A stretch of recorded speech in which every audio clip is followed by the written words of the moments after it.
안녕하세요. 미니드론 자율비행 경진대회에 참가하게 된 팀 사드론 마니아입니다. 목차에는 하나, 드론 자세 표시, 둘, 호버링 제어, 셋, 경로 이동 제어가 있습니다. 먼저 드론 자세 표시에 대해 말씀드리겠습니다. 드론의 시스템 구조도에 대해서 설명드리겠습니다.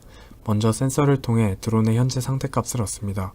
그런 뒤 얻은 블루투스 값을 PC로 전송한 뒤 파이썬과 매틀랩을 연동하여 드론의 자세를 표시합니다. 드론의 자세를 표시한 뒤 드론을 제어할 명령어를 만들고 명령어를 다시 블루투스를 통해 드론으로 전송합니다. 명령어를 받은 MCU가 모터 제어를 통해 모터의 속도를 조절합니다. 쿼드로터의 자세를 측정하기 위해서는 IMU가 필수적입니다. IMU는 가속도 및 회전 운동을 측정하는 전자기기로 탑재된 대상의 속도, 방향, 중력을 측정할 수 있습니다. IMU는 가속도 자이로 센서를 비롯하여 지자기 센서가 포함되어 있습니다. 가속도 센서는 기체 좌표계의 X축, Y축, Z축 각각에 대한 가속도를 측정하는 센서입니다. 지표면에서의 항상 중력이 작용하기 때문에 가만히 정지한 상태에서 Z축 방향으로 -g만큼의 값을 출력합니다. 중력 가속도를 나타내는 빨간 센서는 X, Y, Z 벡터의 합으로 나타낼 수 있고 이때의 X, Y, Z 벡터가 가속도 센서의 아웃풋이 됩니다. 이 세 개의 벡터를 가지고 각각의 축으로 한 오일러 각을 구할 수 있습니다. 여기서 오일러 각이란 3축에 대한 회전각을 뜻합니다. 센서를 X축 중심으로 기울여 반압과 이루는 값을 측정하는 데 쓰이는 공식과 그 원리를 3차원 좌표계에 적용시키는 내용입니다. 오일러 각종 롤과 피치는 구할 수 있으나 가속도 센서는 중력 가속도 방향이 기준이므로 그 방향과 일치하는 Z축의 회전은 구할 수 없습니다. 자이로 센서는 자이로 각속도를 검출하는 센서입니다. 어떤 속도를 가지고 있는 물건이 회전하면 그 속도 방향과 수직으로 코리올리의 힘이 일한다는 물리현상을 이용하여 각속도를 검출하는 원리입니다. 여기서 콜리올리의 힘이란 회전하는 물체에 나타내는 힘을 말합니다. 콜리올리의 힘의 강도는 물체의 속도에 비례하며 힘의 방향은 물체가 움직이는 방향의 수직으로 작용하는 힘입니다. 자이로 센서는 그 콜리올리의 힘을 측정하여 정기적인 신호로 변환, 각속도를 창출합니다. 그런 뒤 각속도와 시간의 곱을 적분하여 회전한 각도를 구합니다. 가속도 센서와 자이로 센서의 한계에 말씀드리겠습니다. 가속도 센서의 한계는 중력 가속도 방향과 일치하므로 Z축에 대한 회전 감지가 불가하고 진동과 충격에 민감하여 움직일 때보다 정적일 때 많이 쓰이는 센서입니다. 자이로 센서의 한계는 적분을 사용하는데 적분 오차로 인해 시간이 지날수록 오차값이 누적되는 드리프트 현상이 발생합니다. 그래서 이러한 한계들을 보완하기 위해 상부 필터를 사용합니다. 상부 필터란 가속도 센서와 자이로 센서의 한계를 보완하고 두 가지를 합쳐서 이상적인 값을 얻는 것을 상부 필터라고 합니다. 가속도 센서는 저주파수의 영역, 즉 잘 움직이지 않는 상태에서의 센서의 신뢰도가 높고 자이로 센서 같은 경우에는 고주파수의 영역, 즉 많이 흔들리거나 움직이는 상태에서 센서의 신뢰도가 높습니다. 그래서 상부 필터는 가속도 센서에서의 저주파 영역의 값을 받아오고 자이로 센서는 고주파 영역에서의 값을 받아온 뒤 서로의 값을 더하여 각도를 추출하는 방법입니다. 저희 팀은 간단하고 정확도 높은 상부 필터를 사용할 예정입니다. 호버링 제어에는 드론의 작동 구조, 드론의 움직임 원리, 호버링, PID를 이용한 안정적인 호버링 제어가 있습니다. 쿼드로터 시스템에는 총 4개의 로터가 쓰이며 각 로터에는 프로펠러가 장착되어 있습니다.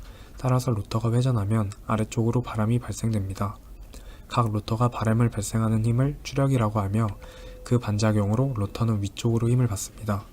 기체 좌표계에 있어서 롤과 피치 회전은 각 축을 중심으로 한 추력차로 인해 일어나며 이 회전은 이웃한 로터들과의 추력차로 인해 일어납니다.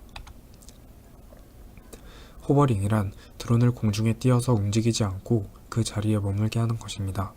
그러나 아무리 똑같은 성능의 모터, 똑같은 전류를 흘려준다 해도 4개의 모터가 같은 추력으로 작동할 수 없습니다. 같은 추력으로 작동할 수 없다는 것은 드론이 기운다는 것이고 기우는 쪽으로 드론이 이동할 것입니다. 그래서 호버링을 하기 위해서는 센서들을 사용하여 수평 유지와 고도 제어를 합니다. 추력차로 인한 드론의 움직임 원리입니다. 4개의 로터의 속도에 의해서 전후방 이동인 피칭, 좌우측 방향으로 이동하는 롤링, 회전하는 요인이 있습니다. 호버링을 하기 위해 중요한 수평 제어와 고도 제어에는 PID 제어를 사용합니다.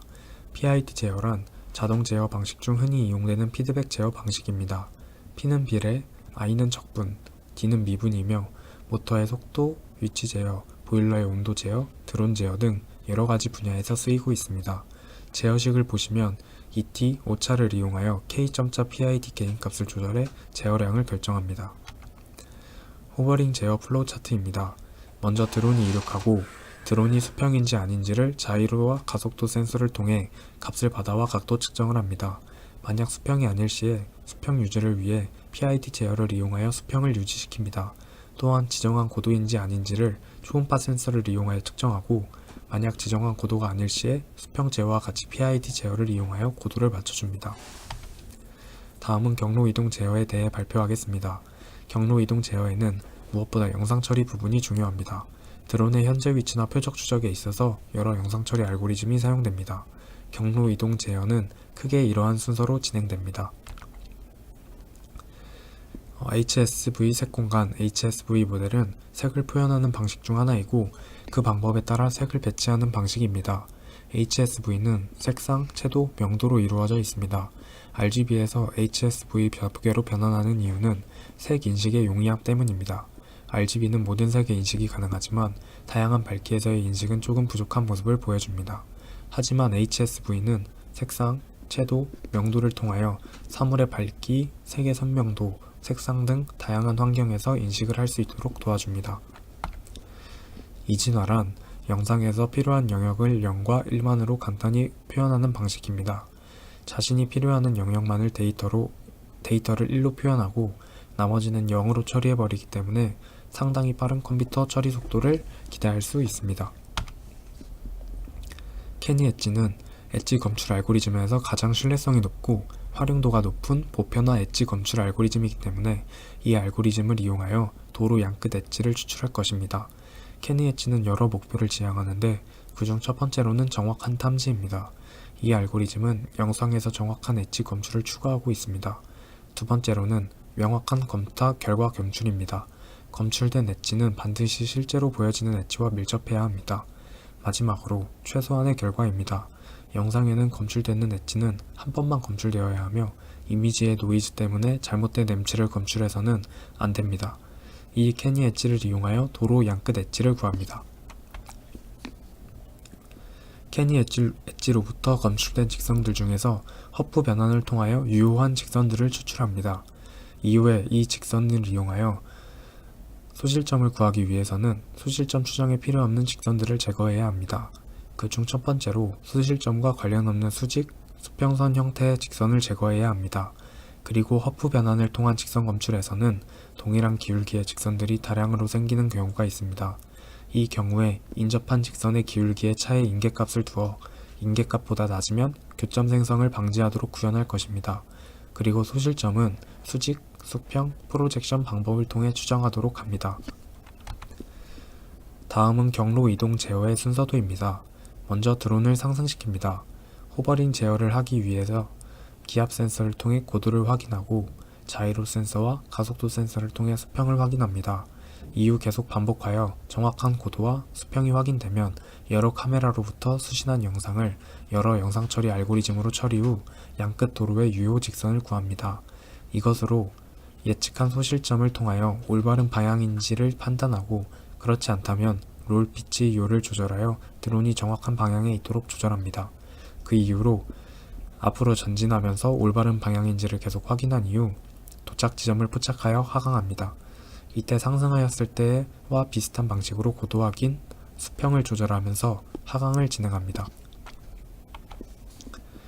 앞으로의 계획에 대해 말씀드리겠습니다. 저희는 먼저 개발 환경 구축을 통하여 드론을 제어하는 데 가장 기본적인 것들을 수행할 예정이고 완벽한 호버링 제어를 통해 드론이 앞으로 나가기 위한 준비를 할 것입니다.